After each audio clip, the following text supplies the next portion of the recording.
Kapag natutunan mong mahalin ang sarili mo ng buo, nagbabago ang pananaw mo sa mundo.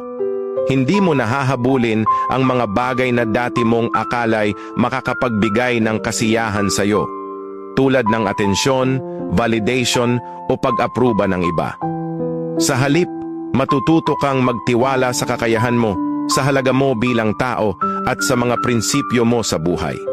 Ang pagmamahal sa sarili ay hindi pagiging makasarili. Ito ay pagbuo ng mas matatag na pundasyon para sa sariling kaligayahan at kapayapaan. Kapag mahal mo ang sarili mo, ikaw na ang nagiging standard.